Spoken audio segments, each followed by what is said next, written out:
Welcome back to another episode of Jays and Grays. I'm Dave Hallam. Eli, let them know who you are.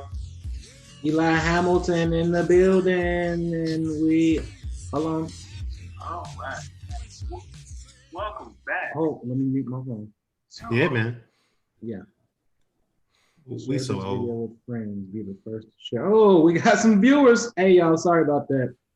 We got two people watching this shit, bro. It don't matter. They can be the two most important people in the world. Okay. All right. All of you are important. Well, I hope y'all enjoy watching the versus battle, which is like it was like Black Thanksgiving because I was so excited to watch that. Man, I was at work. I was like, man, I'm about to watch the Jeezy Gucci battle, and they were just like, "What are you talking about?" Because I don't work with. It's diverse, but you know, I don't think a lot of my coworkers were down to watch that. They be watching The Crown and shit, which is a fine show. I'm not dissing The Crown, you know what I'm saying? But I've never watched The Crown. What is that? What is The Crown? It's about the royal family, man. I don't know. I can only watch royal family shit. I don't know, brother. But when I saw everybody posting about Gucci and Jeezy versus, first I was like, I have better things to do with my life than be on Instagram with everybody else. And then I was geeked up when it came on and I was watching it too. So I don't know, man. At this point, everybody's doing like their whole post-game analysis of what happened with the. And this is not, just to be clear, this is not what this is about this evening. But we have to kind of speak on it because, you know. Yeah, it's a small topic before we get into our real conversation. Do you see this book, man? The Gucci Mane Guide to Greatness. Do you understand how much? Was he being great when he was dissing Jeezy? Talking about his Jeezy tried to kill this man. Dog. That was 20 years ago. Get over it. They don't like each other. Okay, they don't like each other, and I just like Gucci swag, man. I like his flair. You know what I'm saying? Like Jeezy, Jeezy more laid back, but like Jeezy is like that. He like that uncle at the fish fry. He look like about that life. Like when he get old, he's still gonna be like about that life. With shades on, like, yeah. He looked like niggas like that movie, like the show. He looked like he was like, you know, I need a style, but I don't know who I want.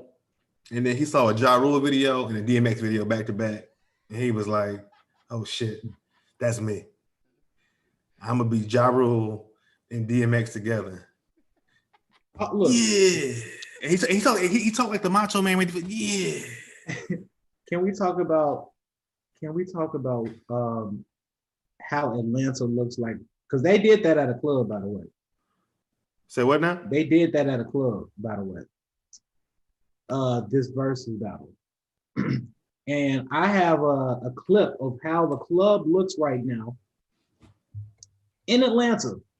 Okay. Wait, first of all, they did it in Magic City, right?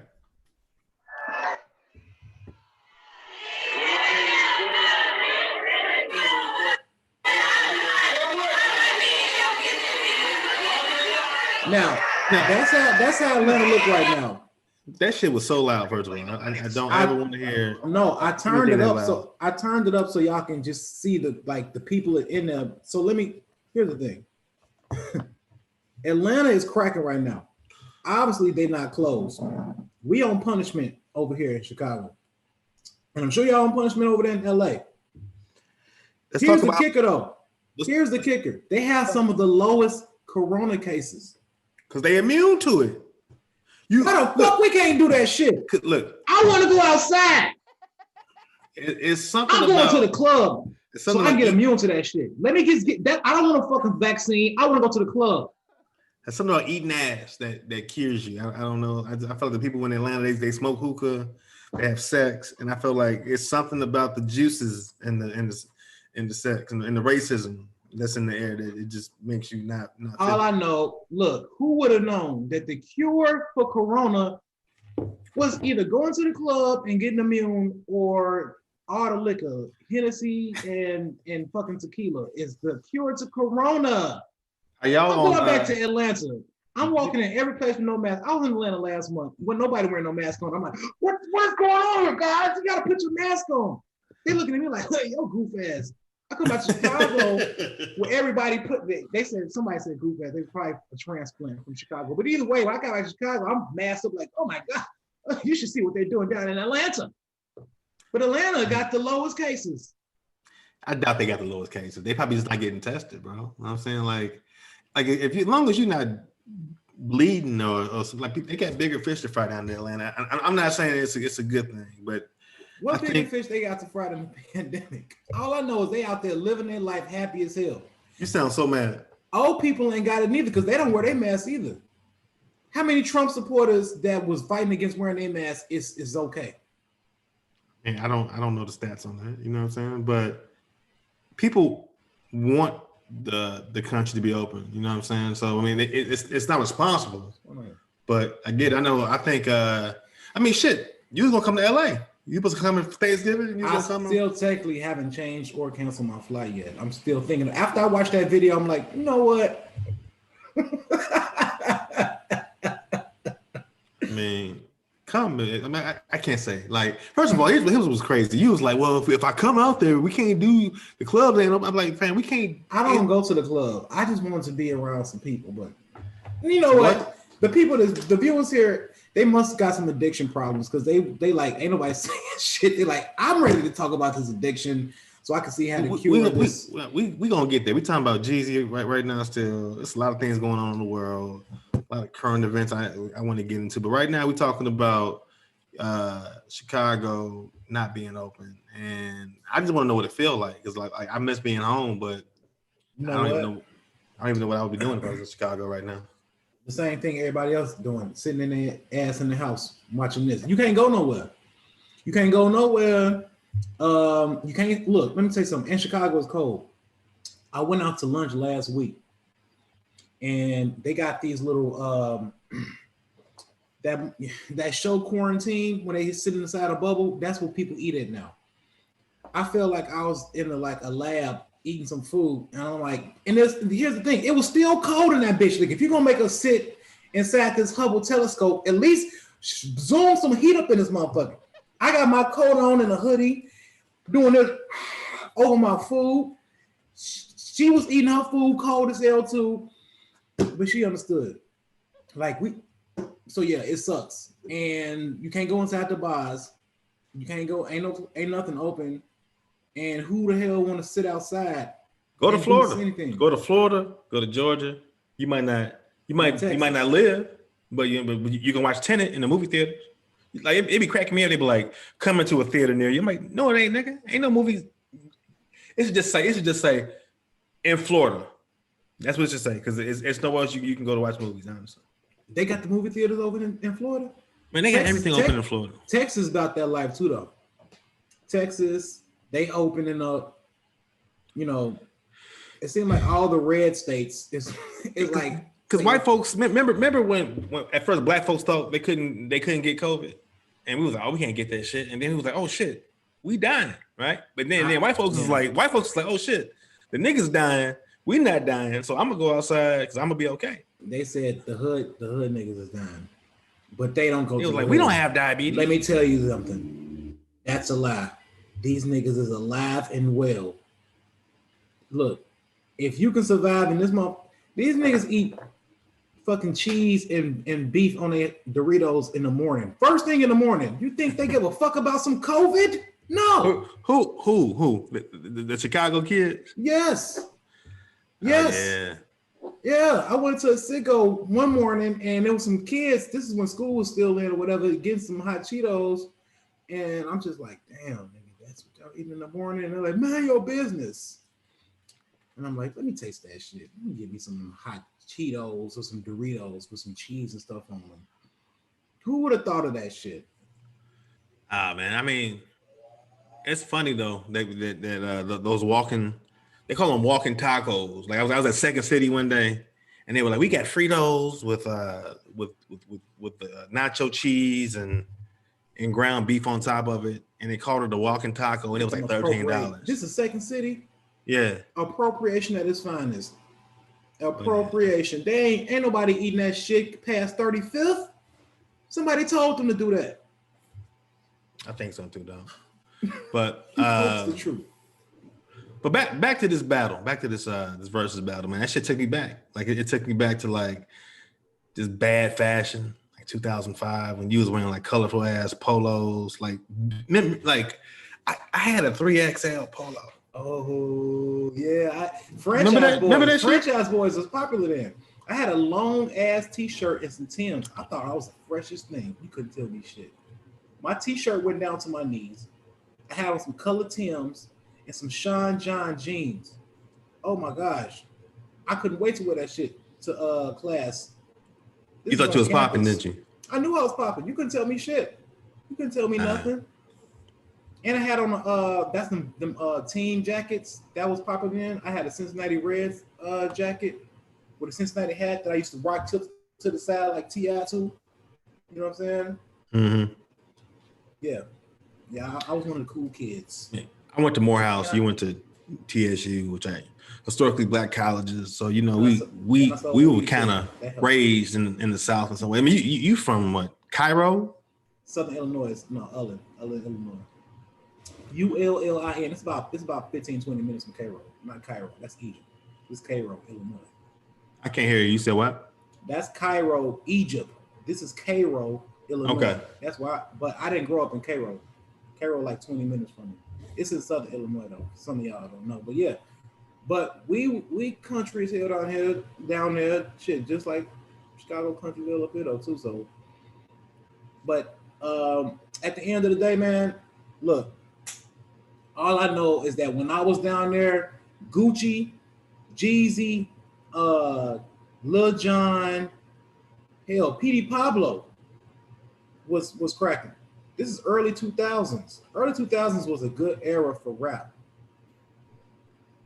It was a good era for rap, but listening to these songs, like, I mean, I'm sure soon we're going to look back at 2019, 2020, and the shit that we wearing now is trash. But like you go back and you listen to the music, some of the music is cool. Like you go back and you get the old Kanye. I'm just thinking about who was popular back in like that whole neo soul era. Yeah, Little Brother, you know what I'm saying? Like yeah, this 50 first hit the scene was ridiculous. But even when you go back and listen to Get Rich or Die Trying, like it's not that good of an album to me. To me, you know I think it's overhyped. I'm the same way. It's overhyped to me. Like, I mean, people like this one of the greatest albums. I thought it was okay.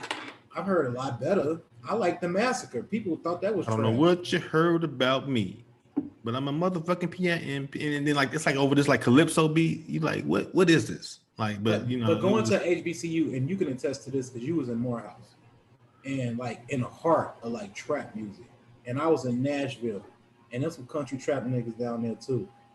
But I really gained an appreciation for Southern trap music when I went to college, because before that I was all like Mobb Deep, you know, East Coast rap lyrics, all of that. And I'm like, I still like 8 Ball, MJG and whatnot, and UGK and all of that, and T.I. But when I got down there, I'm like, oh, I kind of like this. This stuff kind of slapping. The beats is dope. They can't really rap all that well, but I do like the beats. And that's when then I was clubbing at that time, like, you know, early 20s. I'm like, oh, bet we going to the club. Yeah, they playing that. I would get hyped, drunk, riding, driving, and yeah. I think that's how I started my addiction, at least in college. Definitely, man. I must concur. Like, honestly, I think I was a NASA scholar in college. So during the summers, actually, let's rewind. Freshman year, I didn't drink nothing. I was a good old boy. You didn't start drinking till you was what? No. I started drinking my freshman year, but I didn't come in that way. You know, I wasn't that type of person. I'm not gonna do none of that stuff. And then I remember we went to some club. They had like 18-year-old clubs in Atlanta. You had to be 21. where like you got a wristband if you were 21, but you was 18, you could just go in there. And I remember we would go to this liquor store that was on campus at Morehouse, and this old lady that would sell bootleg liquor to the students. It was very shady, but you know she'd make money. And my go-to drink was Bacardi Limon. Oh, what? I think we bottle. all started that. Oh my gosh. That's a gateway drug. Bacardi Yeah. Limon is Bro. like marijuana. And it was like $10 for a fifth. Brother. Yeah, we used to buy that shit like the whole freshman year. That was our go-to. We had the handle. No, it ain't have a handle on a. No, it didn't have on a the goddamn gallon. handle. It was just the neck. We had that. Yeah. Oh man, That make you great want minds to think alike. As you pour pour up some some liquor. drink right now. Some Cazadores. What are you sipping on, Elijah? Oh man, I just got some Chummies Ulinzi tea. It's a great beverage infused with happiness. You got a theme song? Not yet. I could make up one on the fly, but I don't want to lose the few viewers that we got right now. So I remember we used to have another edible service back in the day, and you had a theme song. It was called. If you want to go night night, eat you a kai bite. If you want to go night night, eat you a kite bite. I'm like, this sounds like rape. What? But so hold on. So you drinking edible juice? Yes, and it's amazing. Edible juice. So how long does it take to kick in?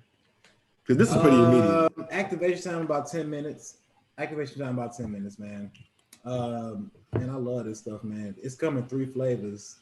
So this is like a Ulinzi. So it's Ulinzi and Guvu and Talia. And it's derived from like a Those sound like the names of Kwanzaa. Like well, Nia, here's the thing though, actually, because Kuchagalia, and Ulizi. but no, Ulinzi. here's the thing. So Kenya is the largest manufacturer of tea in the entire world. So these are Kenyan names, and they have a name because of the herbs that they made with calm, power as far as energy, and tranquility. You know what I'm saying? So you basically the certain herbs like this one is made with echinacea and elderberry, and then you have some that's made with like soursop, lemon verbena. If you know about them herbs, I didn't know nothing about it. I don't know until shit I about those started. herbs. Yeah, but all I know this shit is Some fire. It's made euthanasia. with raw honey. Yeah, not euthanasia, echinacea. Oh, okay. I'm about to say like that shit kill you. No, it's good for you. Like it's good for you, and it's amazing. Chummies, Ulinzi tea. This is just one of the 3. But anyway, so whenever I didn't want to drink tonight because I'm in a weight loss contest with my homeboy from the gym because he was talking shit. I made a post on Facebook about maybe a month ago how somebody challenged me to wrestling, and I don't back down from nobody. Let me take that back. Eli, don't back down from nobody. You hear that? And So you talking in third person?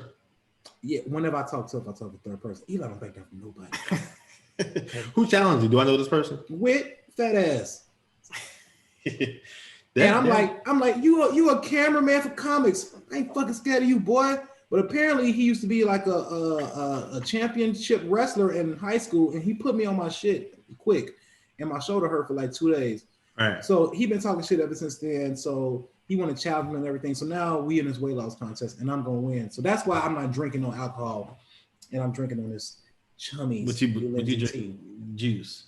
There's probably more calories in the juice than there is in alcohol, or the same amount. No, it's made with purified water and organic juice, just for the flavor, no. But it's actually pretty healthy for you, though. Okay. I enjoy it a lot. Well, buy some weed juice from Eli. Slide in his DMs and get some. I know weed juice, not me. I ain't got it. I just know where to get it. It's amazing. Also, you don't sell this. No. Okay. Well, excuse me. It's Ulinzi tea, but it's great. So it's Well, amazing. We were talking about kind of like I was thinking about my freshman year, and keep buying alcohol from like the trap house where the lady sold like bootleg liquor. So I think my introduction to drinking was like we would go to the club, and I'm kind of a shy person. You know what I'm saying? It's weird that I do comedy. I would never think that I'm gonna fucking doing this shit. That's why I like being a writer. Like I don't like talking. When I'm on stage, like I don't like to talk to people. I might grab a microphone, vent. That's me talking. That's like therapy. So I'm kind of a shy person. But anyway, first night we go to this club, they give me the lemon. Party and of the moment. I turned into the most confident. I turned into like Stephon Urkel. That's in the how club that that's night. how it started. Man, That's how we got addicted. you couldn't tell me shit. There was not a single woman that I could not talk to and feel like I was the most suave motherfucker. And Is that this is crazy. I think the intro to alcoholism started out just like that. Because I swear to God, I ain't never been shy. I was always like the outgoing, the goofy person, the class clown. the Hebrew Israelite. Yeah, you got to be. Oh yeah, that too. But that didn't have nothing to do with me being just silly and bad as hell in school. But all I know is that when it came to girls, I was a little shy. But when I got that drink, boy, look, come here. You sound like a little creepy. I want to give a shout I out. wasn't creepy at all. They liked it. I was funny. Please don't ever say that. They did. They would laugh like, don't you ever say that shit again. Let's get it twisted. I ain't never forced myself on nobody. But what I'm saying is this. I want to shout out our few viewers that are watching the show. Patrice, Jackie, high school friends. Who else is Be Self. My co-worker and great person, Octavia Bray, is watching the show. She gonna be like the shit. And she is the shit now, but like she's about to be super popping. I love her so much, and I'm glad she's watching. Hey guys, we be at work on the Zoom all day, and the fact that you're watching this podcast with 5 people. You see any of my people on there? Because if not, I'm cussing their ass out right after this. I don't know. I don't. If you don't know them, they probably know me. So I doubt it. But back to the club, I became like super confident, man, and I think that became like I was like, I like this feeling. Can we get a drunk story from you from the club? A memorable drunk story. They don't end well, dog. They started off good. We need to have these tough conversations because this show's about addiction, and this is how some people stop drinking after like a super embarrassing moment. I think one of the worst moments I had, like, you mean like in the club from drinking too much? In public, period. Oh man, ooh. I think probably that night I passed out in the back of that pickup truck. Oh, Jokes and Notes. Outside of Jokes and Notes, and then y'all gave me a funeral. And it was put French fries all over you. It was like somebody came up and gave us what do you call that? No, we were singing Boys to Men, End of the Road. Yeah. And you was past the fuck out. You didn't wake up with shit. Well, not to make excuses for that, but I think my dad had just passed, so I was going through because that was back in 2014, and I was just trying to drink my pain away because I didn't know what the fuck was really going on in the world. But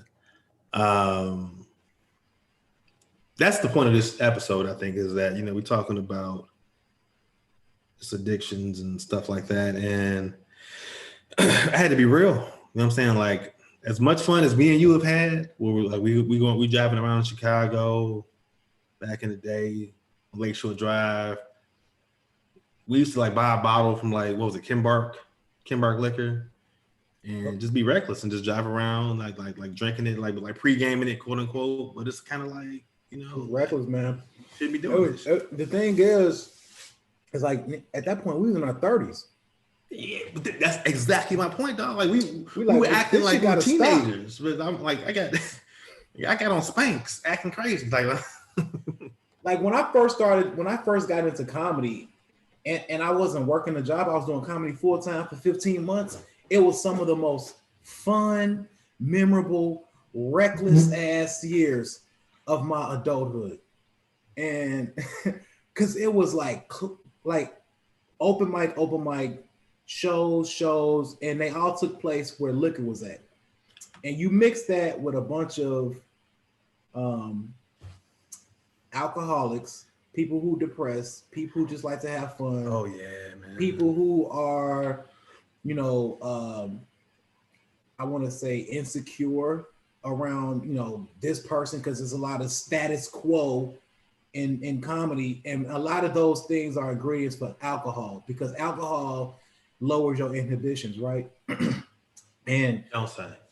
And I think that at that point, it was already there, but it just kind of intensified it and heightened it even more when we was, out. And I mean, man, with me, I think, man, Dave, I wrecked like 3 cars.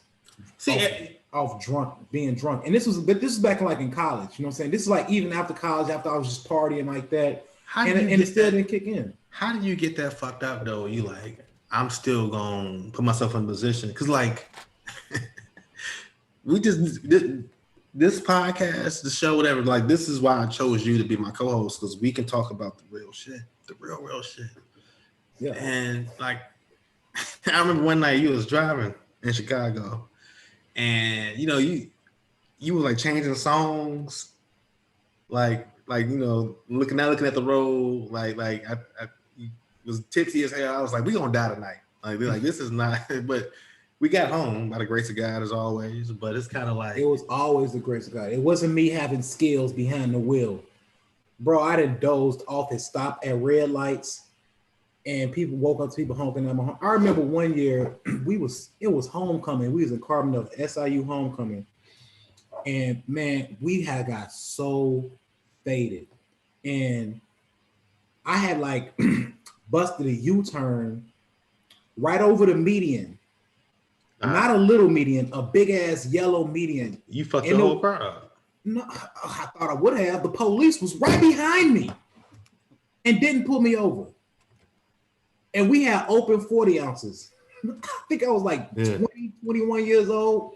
We had like open, it was 4 of us in a Tercel, in a Toyota Tercel. I still remember that car. Yeah. With open 40-ounce bottles. And my guy like, oh shit, they're the police. Oh, they left. They probably like, man, it's homecoming. Let them be great. They them young, stupid college kids. And that's exactly what we was, man. I almost hit these kids on campus and on SIU campus. I used to be real reckless back then. It's like I was a freshman, sophomore. And they ran across and I'm like, and they like, fuck you. And I said, fuck you. Watch where you going. We got the right of way. No. And then the police ran up with a mag light, like, hey, pull over. I'm like, oh shit, I tried to skirt off real quick. And then it's like 3 police pulled us over. And it was me and my boy in the car. And so I started like grabbing some pennies out the ashtray because I heard that if you suck on a penny, then it like masked the liquor, and that shit didn't work. It didn't work. It does not mask liquor. And now you have a disease. Lint, ashtrays, old candy, old French fries, sucking penny dick, and now you gotta. Hey man, which is fine. I'm not knocking that. That's what you choose. You think, when you drunk in the truck, bro. But why? But why? The question is still why. Like, I'm lucky enough to never have gotten a DUI. There have been times when, because on Lakeshore Drive, people don't know this in Chicago. That's like the gateway from like the north side to the south side. So a lot of times coming back from the north side, you'd be jumping down Lakeshore and heading southbound, and the cops like to hide in the cut. So I think the speed limit is 45, which is a whole speed trap because ain't nobody which is driving 45 which is super slow. So let's say you're doing 55, maybe 60, which ain't crazy, but it's just what it is. You get pulled over, and one night I had to do the sobriety test, and I passed it, but I was struggling, not because I was drunk, because I'm fat. So I'm just like she was like, do this. I'm just like, ma'am, I'm not that drunk. It's really hard to touch my toe right now. Like, just give me a second. Let me just catch my breath. And then she let me go. But I was like, I don't want this ever again. So like now. Kudos to you, because I failed my sobriety test miserably. He told me to do that heel over toe. Oh man, the first step, I fell into his arms and he called me like a romance novel. And I'm like a novella. Man, he said step heel over toe. I was trying to cheat. He's like, no, not like that. You got to put the heel in front of the toe. And I'm like, oh shit. And yeah, I just tipped over and he caught me. He's like, whoa, big fella, be careful. But I'm like, let's stop the chit chat. Just take. Did you get a DUI? Yes, I got a DUI. I was so nice because I was like, man, if I just be nice to the dude, maybe he'll let me. He said, do you have anything else in the car? I said, Yeah, it's a bottle of Snapple underneath the seat with some Tito's and cranberry juice in there. He's like, thanks. And because he was gonna find it. I don't want to lie. He was gonna find it. And So you thought if you told the truth, he was gonna be like, you know what? bro, I was already faded. Only thing I didn't do was blow. And the thing is, I'm thinking, this is how I knew I might have a drinking problem, because I said, man, I done been way more faded than this driving. And then and my conscience in the back of my head, like, shut the fuck up. I was drunk. I was just talking reckless. My conscience in the back, like, what the fuck is you doing? Shut your dumb ass up. And I'm just like, man, I done been way more faded than this. And oh, I hate you. I hate you. You know what's crazy? I'm simply sharing stories about. I think I just got good karma, and I'm knocking on wood right now that this don't ever come back. But I would think I was going to the Horseshoe in like Hammond, Indiana, one night, and I was drinking like Four Loko. This is my dad was still alive, but I was just doing like reckless dumb shit. I would think I was driving, drinking a Four Loko. I had been buying them, you know, those small little liquor thing. Yeah, the little shooters. So I'm about to go play poker, turning up. I get pulled over for some reason. I don't know why I got pulled over, but I threw the Four Loko across my car. Like, and the officer said, I saw you just throw that bottle. Because I don't know what that was, but I saw you toss it. I was just like, okay. So then I did your approach. I said, hey, I'm going to play poker, man.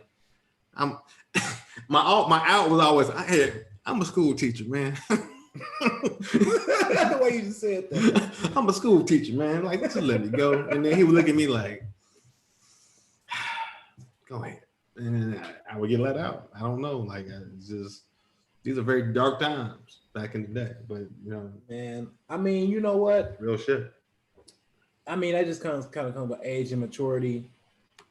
And it's just funny how it kind of transitions into, like, it starts off as fun for the long as it is fun. You know, you could do so much amazing shit off alcohol. It's like they call it courage in a bottle. But it's like a side effect. You know what I'm saying? It's sad is what it is. You know what I'm saying? And it's, I remember one night we were going out recently. This was after I moved to LA and I was back in Chicago. And I think we were about to go out, and he was like, man, let's go get a bottle. And I was like, we can just buy drinks in the club. You know what I'm saying? Because like I'm at a point now where I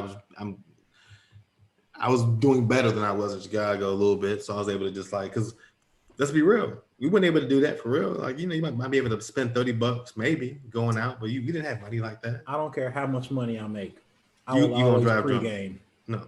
No, that's not the point of this podcast episode, Eli. It's called I Need an Intervention. I might not drive. How we are better people, not how we are going to keep doing the same reckless shit. Because guess what? It's not worth it. An Uber. I didn't say I would drive. I didn't say that, but I would definitely pregame. I'm not about to spend no $14 for a drink with this much, and I can for $14 more, I can get a whole entire bottle. I don't know, man. Sounds like a bargain to me if I just go to the liquor store. Ain't them life goals where you can just be able to be like, you know what, I'll pay it, whatever. Mm-hmm. Yeah, you just out kicking it. You know I mean, I can't drink like I used to anyway, man. Exactly. Like you go to the Promontory. The Promontory drinks is expensive as hell. Promontory is a very dope Southside bar entertainment space. But now you like, well, now I'm like, I can't speak for you. I'm just like, I don't mind paying it because that's a lot less damage you're gonna do to your body. And this is something we haven't even got into yet about the physical effects of like how old we really are from our days of drinking. Because I'm 39 on the outside. I look relatively okay, but on the inside, I'm 76. Okay, like I am Sidney Poitier on the inside. Like it's not a game. It's not okay. Like this one, you look young. I was like, yeah, but my insides, they old. Yeah.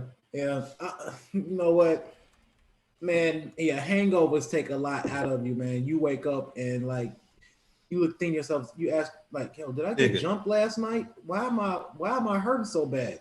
You ever been so hungover that you dream about going to gas stations and to buy Gatorade? You want to go so bad, but you can't. I've been so drunk and dehydrated that I dream where I'm like, pull the car over. I need some Gatorade, but you know, the headaches is what do it for me with these hangovers. I can't. The headaches will last the whole day, and it's like your energy is so drained because your body is trying to detox all of that toxic shit. And right. I always say like, yo, I can't do this no more. Which is why we can't do the mixed drinks anymore. Like remember back in the day we would drink all the Long Islands, the sugary stuff because it'll be strong, but that shit will. The Long Island's iced teas. Yeah. If you have fact, you 39 now, right? Did you know that if you have 4 Long Islands in one night, you will die? I believe instantly. it. Instantly. I believe it. Yeah, I believe it. Because I used to get you ever snapped at the bartender like, damn, that's all you gonna pour in there?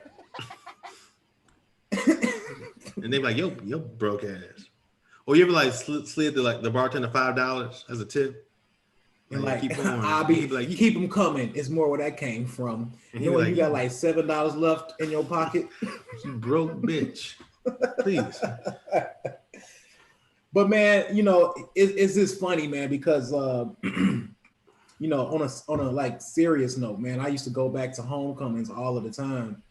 And people that I graduated with, or that was around my same age or in my class, and you would see them like years later and they look fucked up. And I'm like, I don't know if it's life or drink, but or both.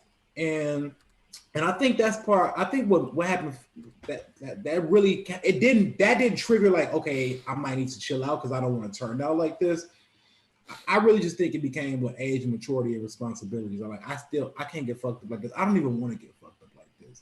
Even if I'm at the crib, you know, I had so many embarrassing times where people would like laugh as a good time, but when I would look back at the photos that they were taking me sleep, then put whipped cream on me, or some chick got a fucking titties in my face smiling, and I'm like, damn, how the fuck did I miss that? Why didn't nobody wake me up? But whatever, it was like those potluck parties at your house back in the day were like at some point you would just fall asleep. But see, that was amongst friends, personal friends in my house. I'm talking about at the club. I can't, bro. I done fell asleep at the club at least 5 times. At least 5 times. I've been there. And I'm like, this ain't cool, man. Like, this is like, I'm too much of a swagged out dude to be doing this shit. You know what I'm saying? Like, I don't know when to stop. And as much as jokes as people laughed about, oh, this is Eli or Edi back, whatever they call me, Butter. You know what I'm saying? It was like, yo, y'all think it's funny. I don't think it's funny. And it was kind of almost sad, man. I remember when I forgot this dude's name. He's a comic out of Atlanta. He used to make those Daryl Down? No, he white. He made he used to make those oh, you say it like that? No, he white. Okay. No, because Daryl Down is black, like not dark skin black, but like nigga black. You know what I'm saying? Like, yeah, please don't totally polar opposites. Don't ever say that again on this podcast. Go ahead. But either way, I forgot his name, but he was going through some sobriety, and he was like logging it every single day. And is he older, younger? He around our age. He's actually kind of popular, man. I can't even think of his name. He used to do those customer service where he would like troll them, like it was people would complain, and then like a prank phone call. It wasn't a phone call. It was like he would respond like via email or whatever. Okay. Well, like, I have no for like a company or something. Either way. Okay. But he was like talking about every day, like how he has his sobriety was going for him. And then I'm up here struggling, trying to quit drinking. And he had got to like day 138. And I remember one day morning, I woke up and I was looking at my Facebook. I had a hangover. And I think I had an embarrassing night. And I'm reading that shit. And my nigga, I'm not lying. I cried. I swear to God, I cried. I'm like, yo, I got an issue. You know what I'm saying? I might have been harder on myself because I was drunk and I might still have been like a little emotional or whatnot. That sounds like you were very drunk, yes. Yeah, because I'm like, who the fuck? Why the hell am I crying? Like, this is crazy. But I think at that point, like, I started struggling with my demons. Like, and I'm 39 now, but I think that was like 33, 32. You know what I'm saying? When I did that. And I'm like, yeah, I think I might have an issue, man. What's the longest you've gone without drinking? 13 days. Yeah, it's crazy. I think that for me it's probably somewhere around less than that. You know, like a week. Actually, when I was Muslim, when I went through those Muslim years, when I was Dawood, and my life outside of having a Muslim marriage was was better in a lot of ways because I wasn't on that. You know what I mean?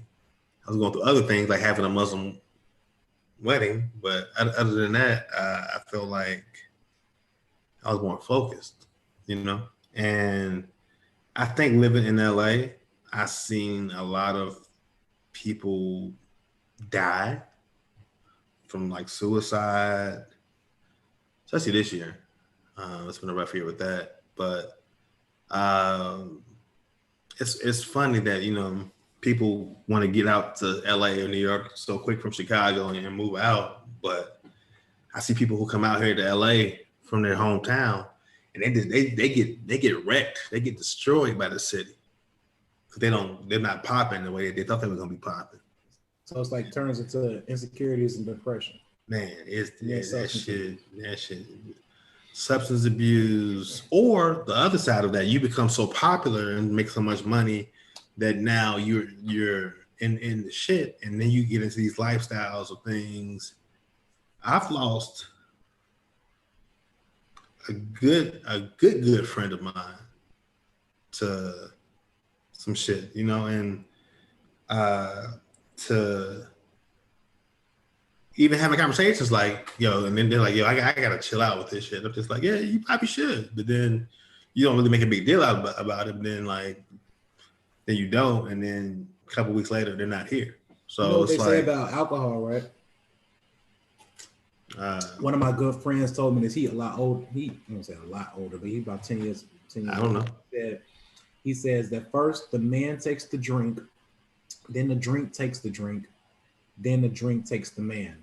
And it's kind of like the steps, you know what I'm saying? It's not all in one sitting. It's just over time. That's typically what happens. Right. You know what I mean? You feel like you don't really know. And I think this is especially with like white alcohol, especially Bacardi Limon, since we're talking about that's how we started out. It would creep up on you. And then when it did, it would just hit you hard. It would hit you hard. And next thing you know, you on top of somebody's hood of their car in the parking lot, like screaming and rapping a song, and motherfucker like, get the fuck off my car. And you want to like, yo, why is that the go-to thing whenever you get drunk that you start freestyling? You be like, yo, hold on. Did you see this video? No, I'm about to kick it off right now, yo. Freestyling on the episode. Oh. Coming back like Alamo. Oh. And I'ma flow like I got a cold. I'm from the city that's so cold. So cold. Chicago cats be so old. So old. I'm like coffee, but I'm still bold. Mm-hmm. Like this chat with like freestyles like that. You know what I'm saying? But then your man be like, oh man, that shit was amazing, right? But and then you go get food, and that's your night. No, I mean definitely good times though, man. Definitely good times. But it's a video that got shared on Facebook a couple of days ago. This dude was drinking some Patron, and they still have the little the little towel in there that they in the bar that they pour with the spout pourer, and he was just taking that shit to the face, and they just kept showing like over the time like how he was at the VIP and they was dancing all on him, and he was just getting drunker, and it was like Weekend at Bernie's. He was just kind of lifeless, and they was like oh, and they was recording him clowning him. And then he ain't had no shirt. He took his shirt off. He was fat. You know what I'm saying? He ain't had no shirt on. And then girls was around him, like, you know what I'm saying, standing over him with a skirt on and shit, just like teasing him because they know he wasn't gonna wake up. And then like at the end of the night, they had him in the crib and he was earling on himself. And I'm thinking like, yo, first and foremost, those some crab ass friends, right? Second of all, when this dude wakes up tomorrow, he's gonna have the worst headache and the worst hangover ever. And number 3, he's gonna be embarrassed as shit and mad. So that will alone right there kind of give you a lot to really kind of take in. He's like, man, how my people I'm with let this shit happen. You know what I'm saying? And why y'all put it out here for the world to see? For the world, you ain't share amongst your homeboys. You put that shit on Facebook, social media. I agree. And like that's humiliating. That is humiliating. And God forbid if this man ever get a job in corporate America and that happens to kind of show up, it's gonna fuck him up. No matter how many years later, that shit gonna fuck him up. You know what I'm saying? And it's partly his fault because he got that drunk. But it also makes you think like that's you grow up like, yo, that's a wild, reckless behavior that I used to do. And I mean, man, we can sit here, we can talk about stories for like, man, for hours. I got plenty of drunk, funny stories. Plenty of them. Nigga, I've been there for so many. And then her vest on, and you started dancing outside of the car at the gas station. Drunk as hell. Drunk as hell. And I was just like, what? Like, what is happening? But I got one more story, and then we can move on. But I have to tell you this one. This is the worst thing that happened to me on alcohol. So my first girlfriend from college had told me that she was going to meet me at this club. It was like a bar called the Courtyard. It used to crack on Tuesday nights. And my boys had came in town, my boy Simp, and then it was my Mike. We had said, all right, cool, I'll meet you there, whatever. We get there and it's packed. Now, man, you was a bunch of TSU people that's in there. And I knew a lot of them because, whatever. But, we got up in there and she was sitting at the booth, her homegirl, and there was like 3 other dudes at the booth sitting with her. So I'm like, oh, word? You know what I'm saying? I'm like, bet. So I kept walking past. I just kind of gave her a look like you foul as hell. Like, so I went to the bathroom. When I came out, she was standing out there like, it ain't what you think, blah, blah, blah. I'm like, nah, hell no, fuck that. You do you, and I'ma do me. So as the night progressed, I'm drinking, whatever, and I start talking to this girl, and she walks over there and she says, hey, and she starts talking, but the music loud, and I can't really hear. The girl tells her, we don't want to be bothered. I didn't hear her tell her that, but she's like, oh, for real? So she goes back to the other side of the club and she calls my phone like, I'm about to fuck you in that bitch up. And I'm like, what you talking about? And then I'm thinking like, well, why'd you fuck up when you was over here? Whatever. So I'm like, at the end of the night, I'm fucked up. I'm like, yo, let me try to square this out before I leave. And she got to talking shit. And she had a bottle in her hand like she was gonna hit me. So I kind of pinned her up against the wall like, you ain't gonna do shit. And she was trying to kick me and bite me and all that, whatever. So I just took the bottle and I just chucked it, you know what I'm saying, and hit the wall or whatever. And she's like, get him out of here. And security put me out in front of all these people. So I'm like, get off me. And I'm drunk. So now when I get outside, I'm drunk, I'm embarrassed, and I'm pissed. So I'm like, fuck that. So I walk over to her car and I donkey kick it. You know what I'm saying? Like, boom. And I'm like, oh shit. I'm like, nah, that ain't enough. So then I just jumped on the hood and like Incredible Hulk starts stomping on the hood like boom, boom, boom, boom, boom. You know what I'm saying? And it's like when I jump off, my boy is like, man, your ass tripping. I'm like, fuck that bitch. I'm drunk. She humiliated me. And it's Timberland prints all over the hood, all type of evidence, all over the car, the donkey kick from the side of the car, like at least 12 footprints, stomp prints on the top of her hood. And so the next morning, like on my way to the crib, my boy might say, you're going to regret doing that. And I'm like, I don't give a fuck. I don't regret shit. And I woke up the next morning and I'm like, I can't believe I did that shit. As soon as I woke up, the phone ringing. And she was like, I was like, hello? You going to jail. I'm like, what you talking about? Look what you did to my car. I'm like, what happened to your car? Oh my God. She's like, she said, I know it was you. She's like, it's Timberland prints all over my car. Like, how many people wore Timberlands? Everybody. I said, that wasn't me. I would never do that. And then 5 minutes later, I called her back like, all right, man, my bad. You know what I'm saying? Like, I'll pay for it. I'll pay for the, you got insurance, right? Yeah, I pay for the deductible. And right at that, we ended up breaking up like not soon after that. But yeah, I'm like, that was the beginning of my problems. But I didn't know I had a problem at that point because I was only 22 when that happened. 22, 23, 22 years old. So hey, yeah. I mean, we grow, I think that's the whole point. I think that's the whole point of this episode is like, I've lost a lot of folks this year. I lost an uncle this year who struggled with addiction his entire life. Died super early, and I don't know what he died from. I just know he's no longer here. It could have been drug related. It could have been natural causes, I don't know, but I think it's harder because we'll both be 40 soon, and as much as this episode is called "I Need an Intervention," it could also be called "I Need to Grow Up," because it's like the things that we like to do as comics. Let's be honest, they're fun to us because we live this life but who in our age group from your friends is still living on the life that you live as a comedian? I know most of my friends have families, wives, husbands, whatever, and they cannot do the shit that we do and go out to 3 a.m. kicking it and then come home and do it all again. Like their partner would not allow that, or not even allow it, but they kind of realize that's not what they want to be doing either. So I think it has to be a switch that clicks for us. Like, all right, I'm gonna chill out, or maybe not. I don't know. I guess it depends on like what you want, but because there could be an argument like, what, if I die early and I die happy, then I'm doing what I want to do, as opposed to yeah. I mean, there is nothing positive about getting drunk after the age of like 30. You know what I'm saying? When you think about it, though, I would always tell myself, hey, I'm gonna drink, but I'm not gonna get drunk. But then after so many times, I'm like, I don't know how to drink without getting drunk. Now I do, but then I didn't. And some people don't necessarily know how to cut that off because it's like, oh, I'm cool. I'm gonna take one more drink. You could be thinking like, man, why am I still drinking? I'm drunk as hell, but why do I want another drink? It gets social a lot of times, especially when dealing in comedy. Just being honest, like when the show is over, like even when take it back to when I was producing stand up with James, like we'd be around so much alcohol at the show, and then it's so accessible.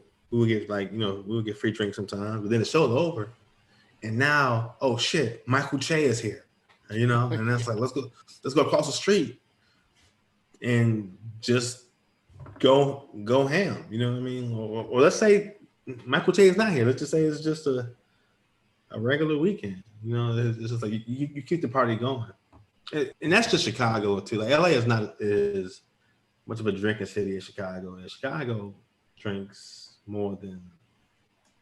It's definitely. I've only seen like Milwaukee do better. I feel like the fatter and the whiter the city is, like the more it is going to drink. Yeah, I can't get down with the beer though, man. I'm not a beer drinker at all. No, beer is great, man. You gotta find some good beers because like beer is chill. But you work out a lot. I don't think it would affect you that much. But beer keeps you from like going crazy. But you don't want to get the watery beer that's like slits. But like you want to get the stronger beer where like you have two of them. You be like, okay, I'm kind of tipsy off these two beers. I'm chilling. Or let's say like I want a shot with these two beers, and then like you're good for the night. But you don't want you don't want a lot of hard drinking the older you get. I'm much more of a wine cider person. I will fuck up a cider. You can be like, oh, you got some hard cider? I turn into like a little bad bitch. Oh. I kind of want to get in on like the whole wine thing. Why don't you drink wine? You should. I mean, it's cool. I'm not a big wine connoisseur, but the thing is, I would prefer to do the wine than the hard liquor these days. Just to kind of mellow me out. To be honest with you, I don't know if I'm gonna ever quit drinking. Hey, that's for the episode. Thank y'all for tuning in to Jays and Greens. That's what we came to tonight. Hey, I only gotta quit drinking, but I think I'm done really getting drunk though. I know how to do it now. Like, okay, 1 or 2 drinks, I'm cool. I'm feeling it. I'm straight. We gotta get our numbers up, man. It's this podcast is so fun, and I think that I have so much fun doing it with you. But then you like look up and it's like 3 viewers, and it's like it's the second one though. It's cool. They'll watch it later. Yeah, it's kind of late too. I mean, I'm not tripping on it too much, but it's. I'm just enjoying the conversation though, man. To be honest, Dave and Eli go to therapy with each other. You gonna get we gonna get like a DM tomorrow, like, hey, I seen you guys' episode. You know, I know a good rehab. You know, if you like, get the fuck out of here. We just having a conversation. Ain't nobody having no issues like that. Well, we gotta get out of here, man. We've been on here for like a little bit longer than an hour now. I would just say to anybody out there, I mean, we definitely got to end it off on like some positive. No, you just said I'm not gonna stop drinking. I was just like, well, that's the perfect place to end the episode. Like, but that's not a bad thing. I'm cool now. But I know alcoholics. I mean, I have alcoholics in my family, and we are functional like that. I don't even drink like that though. I got you. I might drink maybe once, twice a week, a couple cocktails. Remember when you used to go get physicals, and they said, "Hey, do you drink?" And I'm like, "Yes." And how many drinks do you have a week? And you're like, "You be like 19." What the fuck? Let me see. That was a double shot. Try to lowball your numbers so you don't seem like a damn asshole. I'm like, well, I mean, I only drink on the weekends, but when I do, I get it in. And they be so calm. They be like, okay. And I'm like, what you writing down there? And they're like, 17. I went to a black doctor. Right. I went to a black doctor that somebody recommended to me. And he was like, you know you fat as fuck, right? And I was like, you know, I just mentioned. He was like, he said, you are morbidly obese. I said, no, I'm not. He said, yes, you are. He's like, your BMI is like 28%. I was just like, is that a high BMI, 28%? I think so. I mean, I'm trying to remember this story from, it's like 5 years ago. So I gotta look at my BMI. Shit get real. Well, anyway, we gotta get out of here, man. We will not have an episode next Thursday because guess what? That is Thanksgiving. But you need to decide if you're coming out here, man. If you come to LA, we're gonna be inside this house, talking, drinking, having tea, edible tea that you like to have. But it's nowhere to go in LA. So I'm gonna ship some out there. Yeah. We're gonna get you off that. What kind of liquors that you drinking right now, Dave? This is agave tequila. We're gonna get you off that agave. We're gonna get you on this chummies, this tea right here, baby. This is the real deal. It's no alcohol. It won't make you go do no crazy, embarrassing shit. It's just gonna be real mellow, and you can play some music and just vibe out. I would like to try it. Maybe I can like take some and then like go paint. And you can create. Yeah, you gonna write the most fire script for Raven, and they're like, damn, we want to promote you to like executive writer after this. This shit, you're gonna start drinking the tea a lot, and then you're gonna get addicted, and then it's gonna make the whole. Oh shit! My laptop fell. Okay, I'm moving stuff around, but I'm old, and that is what it is. Well, thank y'all for another episode of Shades and Grays. We'll be back in 2 weeks after Thanksgiving with another just world changing episode. Like you all, we got so much good shit to talk about. I love how we hype ourselves up. Like this is the best podcast. It is. What the fuck you talking about? It's amazing. We're gonna have a raffle too, y'all. We're gonna have a raffle. We're gonna raffle off some real special. We're just waiting for the right time. We got to get some guests in here too because we have a lot of resources of people who come in here and be dope contributors. But we just want to give you a view of me and Eli hosting and vibing with each other. But it's gonna be some guests. We'll get into some real shit. Realness. But all right, y'all. Thank y'all for episode 2 of Jays and Grays. We will see y'all soon. Peace. Thank you all for watching. Be safe, y'all.